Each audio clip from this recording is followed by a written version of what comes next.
ఆంధ్రప్రదేశ్ రాష్ట్ర ప్రభుత్వ విప్గా నియమితులై తొలిసారిగా నరసాపురం నియోజకవర్గానికి వచ్చిన ఎమ్మెల్యే బొమ్మిడి నాయకర్ జనసేన పార్టీ నాయకులు అభిమానులు కూటమి పార్టీల నాయకులు ఘన స్వాగతం పలికారు. నరసాపురం మండలం చిట్టవరం నుండి నరసాపురం నేషనల్ హైవే 216పై భారీ బైక్ ర్యాలీతో ఊరేగింపుగా నాయకర్ ఆహ్వానించి ఆయనకు అభినందనలు తెలిపారు. దీంతో చిట్టవరం నుండి నరసాపురం పట్టణం వరకు నేషనల్ హైవే 216 భారీ జన సందోహంతో నిండిపోయింది. ఈ కార్యక్రమంలో టీడీపీ నరసాపురం నియోజకవర్గం in charge Potturi Ramaraju, Janasena, TDP, BJP నాయకులు, కార్యకర్తలు పెద్ద ఎత్తున పాల్గొన్నారు. నరసాపురం అంబేద్కర్ సెంటర్లో భారీ బాణసంచ కాల్చి అభిమానులు సందడి చేశారు.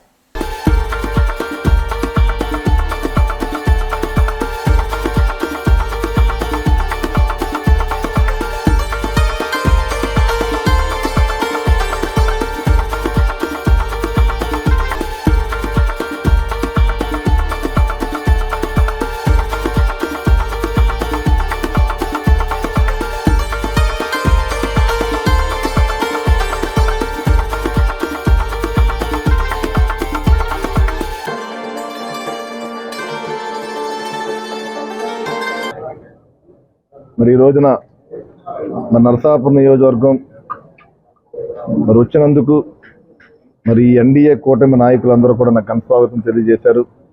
మరి వారందరికీ కూడా మరి ప్రతి ఒక్కరికి కూడా నేను నమస్కారాలు తెలియజేసుకుంటున్నాను. నేను మరి 2024 ఎలక్షన్స్లో నరసాపురం నియోజకవర్గం నుంచి ఈ ఎన్డీఏ కూటమి అభ్యర్థిగా నేను మరి ఇక్కడ నరసాపురం నియోజక ప్రజలందరూ కూడా ఇక్కడ గెలిపించుకోవడం జరిగింది. మరి గతంలో ఎప్పుడూ లేని విధంగా మరి 50,000 ఓట్ల మెజార్టీ నాకు ఇచ్చి మరి ఇక్కడ నరసాపురం నియోజక ప్రజలందరూ కూడా గెలిపించుకున్నారు. మరి అదేవిధంగా గౌరవ ముఖ్యమంత్రి వర్యులు నారా చంద్రబాబు నాయుడు గారు కానీ, మరి గౌరవ ఉప ముఖ్యమంత్రి పవన్ కళ్యాణ్ గారు కానీ వాళ్ళు ఆ రోజున నాపై నమ్మకంతో ఇక్కడ ఎమ్మెల్యే అభ్యర్థికి అవకాశం ఇవ్వడం, మరి 24 ఎలక్షన్స్లో నేను ఇక్కడ మంచి మెజార్టీతోటి 50,000 ఓట్ల మెజార్టీతో గెలవడం జరిగింది. మరి మరొకసారి 5 నెలలు అయిపోతుంది. మరి ఇప్పుడు ప్రభుత్వం నుంచి ప్రభుత్వ విప్పుగా కూడా నాకు అవకాశం కల్పించి నాపై ఒక బాధ్యతను కూడా మరింత పెంచే విధంగా బాధ్యత నాకు కల్పించారు. దీనికి చంద్రబాబు నాయుడు గారు కానీ, పవన్ కళ్యాణ్ గారు కానీ నేను ఆయనకి వారిద్దరికీ కూడా అభినందనలు తెలియజేసుకుంటూ, ఈ బాధ్యత ద్వారా మరి విప్పుగా కూడా నాకు మరింత అవకాశం కల్పించారు కాబట్టి మరి ప్రజలందరికీ కూడా నరసాపురం అభివృద్ధి పదంలో ముందుకు వెళ్లే విధంగా కూడా నేను పూర్తిగా సహకరిస్తూ, మరి 3 పార్టీల నుంచి మరి Telugu Desam party, BJP, Janasena party 3 party నాయకులతో కలిసి ప్రజల భవిష్యత్తు కోసం, నియోజకవర్గ అభివృద్ధి కోసం మరి ముందుకెళ్తానని చెప్పి మనస్ఫూర్తిగా తెలియజేసుకుంటూ, మరి ఈ కార్యక్రమానికి వచ్చినటువంటి ప్రతి ఒక్కరికి కూడా, ఇటు మీడియా సోదరులకి, తెలుగుదేశం, జనసేన, బీజేపీ పార్టీ నాయకులందరికీ కూడా మరి హృదయపూర్వక ధన్యవాదాలు తెలియజేసుకుంటూ మరి సెలవు తీసుకుంటున్నాను. Thank you. పవన్ కళ్యాణ్ గారు పదవుల విషయంలో ప్రత్యేకంగా పశ్చిమ గోదావరి జిల్లా అందులో నరసాపురానికి ఎక్కువ పదవులు ఇచ్చారు. వేరే వ్యూహం అనమంటారు. ఇది వ్యూహం కాదండి.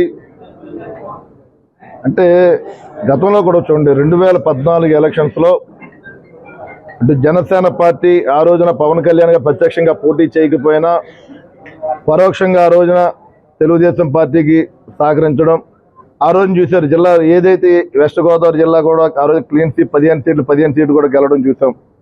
అదేవిధంగా ప్రతి విషయంలో జనసేన పార్టీ కూడా బలమైనది. ఇక్కడ అటు తెలుగుదేశం పార్టీ కూడా ఈ జిల్లా బలమైంది. 2 పార్టీల నుంచి కూడా, అటు బీజేపీ కూడా ఎంపీగా కూడా మనం 3 సందర్భాల్లో కూడా ఎంపీగా గెలిచిన సందర్భాలు ఉన్నాయి. కాబట్టి 3 పార్టీల నుంచి బలమైన నాయకత్వం ఇక్కడ ఈ జిల్లాలో ఏంటంటే 3 పార్టీల నుంచి బలమైన నాయకత్వం ఉండడం వల్ల మరి పార్టీల వైడ్ కూడా వారందరికీ కూడా న్యాయం చేయవలసిన అవసరం ఉంది. కాబట్టి దానిలో దృష్టి పెట్టుకుని ఈ 3 పార్టీల నుంచి కూడా ఇక్కడ మాకు అవకాశాలు కల్పించడం జరుగుతుంది. అది